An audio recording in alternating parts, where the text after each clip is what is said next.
država, imamo relativno omejeno število dajalcev, relativno omejeno število prejemnikov na čakalni listi, ker mora obstajati kljub vsemu neka skladnost. Ta skladnost je na prvem mestu, so krvne skupine, drugo pa različno pri različnih organih. Verjetno je skoraj najbolj kompleksna je tam pri ledvicah, ko se gledajo še neki drugi faktori, pa pri pljučih, ko je tudi velikost organa pomembna. Seveda pri srcu tudi, kar opažamo pri srcu je tudi zelo pomembna pri otroških srcih. Kar pomeni, da mi zdaj, namesto da bi organ šel v uničenje neki, ga enostavno damo v Eurotransplant, 140 milijonski trg ima dovolj prejemnikov, da se ta organ učinkovito uporabi in nekomu reši življenje in naši prejemniki zaradi tega imajo večjo možnost, da bi dobili organ. Kako se to izravnava? To se izravnava s tako imenovanim country balanceom, da je na koncu mora biti, da ti v tisto državo, katero dobiš, moraš tudi dobiti nazaj organ. Seveda drugače bi se vsi organi odlili v Nemčijo, ker je 80 milijonov prebivalcev, največjih je na čakalni. To pomeni, na eni strani moramo imeti izjemno dobro razvito organizirano donorsko dejavnost, na kar smo mi izjemno hvaležni Slovenija Transplantu in zelo dobro in vzorno sodelujemo z njimi, jaz mislim na vseh področjih. Da ne rečem, da je še prostor, kaj sem se, ampak je pa, kar je res.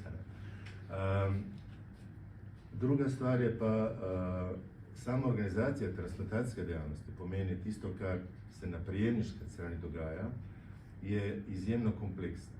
Vi morate imeti eno ogromen nabor strokovnjakov, kateri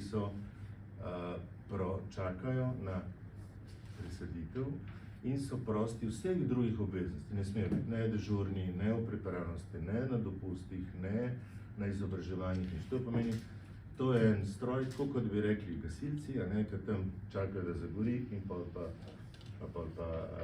grejo. Tu se čaka in večinoma, jaz bi rekel tako, v 80% se transplantacije dogajajo po noči.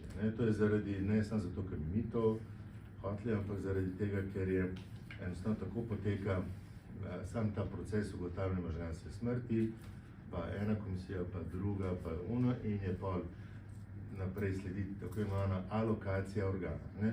Mi ne določamo, kam gre kakšen organ. To določa centrala Eurotransplanta, kam bo šel kakšen organ, glede na položaj prejemnikov na čakalni listi. Kar pomeni, da se čisto enostavno lahko zgodi, da imate, ne vem, idealnega prejemnika v Münchnu, dajalca tudi v Münchnu, 5 metrov stran, ampak ker so toliko organov že dolžni, en organ bo šel v Slovenijo, drugi bo šel na Madžarsko, tretji bo šel tja. To se samo tako se lahko zagotovi, da je fair in enakopraven odnos.